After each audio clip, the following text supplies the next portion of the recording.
ನಮಸ್ಕಾರ. ಇವತ್ತಿನ ಈ ವಿಶೇಷ ವಿಶ್ಲೇಷಣೆಗೆ ಸ್ವಾಗತ. ನಾವು ಚರ್ಚೆ ಮಾಡ್ಲಿರುವ ಮೂಲ ಪಠ್ಯ ನಿಜಕ್ಕೂ ಅದ್ಭುತವಾಗಿದೆ.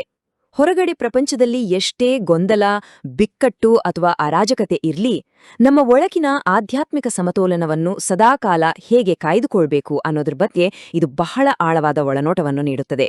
ಇದು ಕೇವಲ ಯಾವುದೋ ತಾತ್ವಿಕ ವಿಚಾರವಲ್ಲ, ಬದಲಾಗಿ ದೈನಂದಿನ ಬದುಕಿಗೆ ಅಳವಡಿಸಿಕೊಳ್ಳಬಹುದಾದ ಒಂದು ಪಕ್ಕಾ ಪ್ರಾಕ್ಟಿಕಲ್ ಗೈಡ್. ಬನ್ನಿ, ತಡ ಮಾಡದೆ ನೇರವಾಗಿ ವಿಷಯಕ್ಕೆ ಬರೋಣ. ಈ ಪಠ್ಯದ ಆಧಾರದ ಮೇಲೆ ನಮ್ಮನ್ನು ನಾವು ಹೇಗೆ ಆತ್ಮದ ಒಡೆಯರನ್ನಾಗಿ ಮಾಡಿಕೊಳ್ಳಬಹುದು ಅಂತ ಅರ್ಥ ಮಾಡಿಕೊಳ್ಳೋಣ. ಈ ಪಠ್ಯವನ್ನು ಸುಲಭವಾಗಿ ಅರ್ಥಮಾಡಿಕೊಳ್ಳಲು 5 ಪ್ರಮುಖ ಹಂತಗಳಾಗಿ ವಿಂಗಡಿಸಲಾಗಿದೆ. 1. ಸ್ನೇಹದ ಶಕ್ತಿ. 2. ಕರ್ಮಯೋಗಿ ಸಮತೋಲನ. 3. ನಾವೆಲ್ಲರೂ ಸದಾ ಸಿದ್ಧರಿದ್ದೇವೆಯೇ. 4. ಮನಸ್ಸಿನ ವೇಳಾಪಟ್ಟಿ. ಮತ್ತು ಕೊನೆಯದಾಗಿ 5. ಮಾಸ್ಟರ್ ರಚಯಿತ.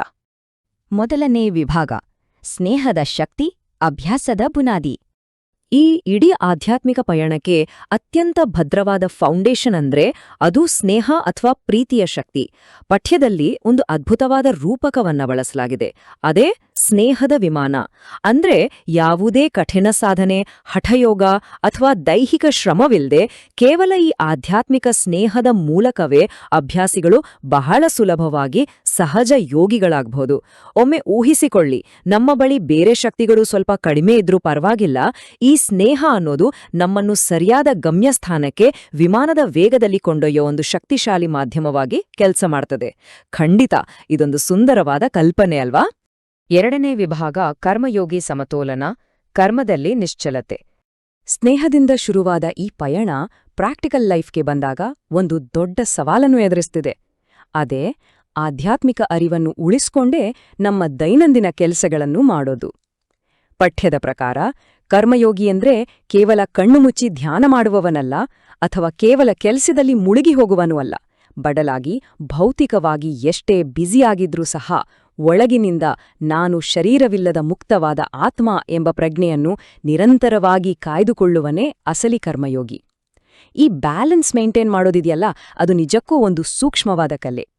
ಮತ್ತು ಈ ಪಠ್ಯ ನಮ್ಮ ದೈನಂದಿನ ಹೋರಾಟವನ್ನು ಎಷ್ಟು ನಿಖರವಾಗಿ ಹಿಡಿದಿಟ್ಟಿದೆ ಅಂದ್ರೆ, ಮುಂಜಾನೆಯ ಶಾಂತ ಸಮಯದಲ್ಲಿ, ಅಂದರೆ ಆ ಅಮೃತ ವೇಳೆಯಲ್ಲಿ ಧ್ಯಾನಕ್ಕೆ ಕೂತಾಗ ಅಶರೀರಿ ಸ್ಥಿತಿಯನ್ನು ಅನುಭವಿಸುವುದು ನಮಗೆಲ್ಲರಿಗೂ ಬಹಳ ಸುಲಭ.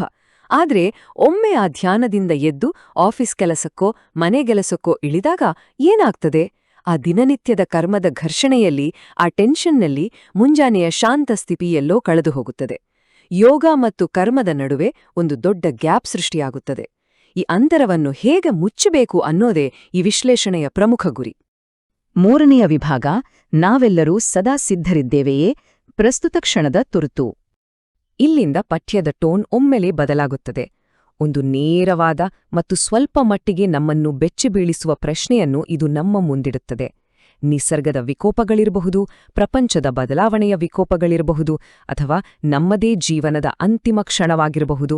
ಇವೆಲ್ಲವೂ ಅಚಾನಕ್ ಆಗಿ ಬರುವಂಥವುಗಳು ಅಲ್ವೇ? ಮುನ್ಸೂಚನೆ ಕೊಟ್ಟು ಬರೋದಿಲ್ಲ. ನಾವು ಅಂತಹ ದಿಢೀರ್ ಪರಿವರ್ತನೆಗೆ ಮಾನಸಿಕವಾಗಿ ಮತ್ತು ಆಧ್ಯಾತ್ಮಿಕವಾಗಿ ಸದಾ ಸಿದ್ಧರಿದ್ದೇವೆಯಾ? ಈ ಒಂದು ಪ್ರಶ್ನೆ ನಮ್ಮೊಳಗಿನ ಕಂಫರ್ಟ್ ಝೋನ್ ಅನ್ನು ಒಡೆದುಹಾಕಿ ತಕ್ಷಣವೇ ಅಲರ್ಟ್ ಆಗುವಂತೆ ಮಾಡುತ್ತದೆ. ಅದಕ್ಕಾಗಿಯೇ ಪಠ್ಯ ಸ್ಪಷ್ಟವಾಗಿ ಎಚ್ಚರಿಸುತ್ತದೆ. ನಾಳೆ ಏನಾದ್ರೂ ಆಗಬಹುದು, ಆದರೆ ನಾನು ಈಗಲೇ ಸಿದ್ಧನಿರಬೇಕು. ಪ್ರಪಂಚದ ಅಂತ್ಯ ಯಾವಾಗ ಆಗುತ್ತದೆ, ಬದಲಾವಣೆ ಯಾವಾಗ ಬರುತ್ತದೆ ಎಂದು ದಿನಾಂಕಕ್ಕಾಗಿ ಕಾಯುತ್ತಾ ಕೂರುವುದು ಕೇವಲ ಹುಡುಗಾಟಿಕೆಯಷ್ಟೇ. ಸಮಯವನ್ನು ಮುಂದೂಡುವ ಅಭ್ಯಾಸವನ್ನು ಬಿಟ್ಟುಬಿಡಬೇಕು. ಯಾವಾಗ ಅನ್ನೋ ಪದವನ್ನೇ ಬಿಟ್ಟು ಈಗ ಮತ್ತು ಇದೇ ಕ್ಷಣದಲ್ಲಿ ಸಂಪೂರ್ಣ ಸಿದ್ಧರಾಗಿರುವುದು ಬಹಳ ಮುಖ್ಯವಾಗಿದೆ. ಹಾಗಾದರೆ ಆ ಸಿದ್ಧತೆ ಹೇಗಿರಬೇಕು? ಅದಕ್ಕೂ ಪಠ್ಯದಲ್ಲಿ ಒಂದು ಸ್ಪಷ್ಟವಾದ ಚೆಕ್ ಲಿಸ್ಟ್ ಇದೆ.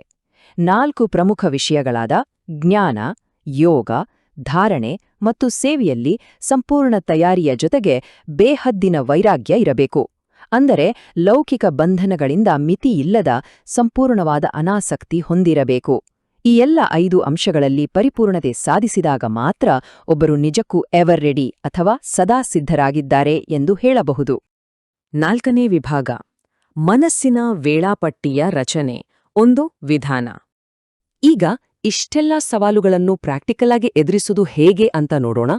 ಈ ವಿಭಾಗದಲ್ಲಿ ಬರುವ ಅತ್ಯಂತ ಆಕರ್ಷಕವಾದ ಮತ್ತು ಅರ್ಥಪೂರ್ಣವಾದ ರೂಪಕ ಅಂದರೆ ರಾಜದರ್ಬಾರ್, ಆತ್ಮವು ಒಬ್ಬ ರಾಜನಿಂದಂತೆ ಮತ್ತು ನಮ್ಮ ಭೌತಿಕ ಕರ್ಮೇಂದ್ರಿಯಗಳು ಅಂದರೆ ಕಣ್ಣು ಕಿವಿ ಬಾಯಿ ಕೈಕಾಲುಗಳು ಆ ರಾಜನ ಆಸ್ಥಾನದಲ್ಲಿರುವ ಸೇವಕರಿದ್ದಂತೆ.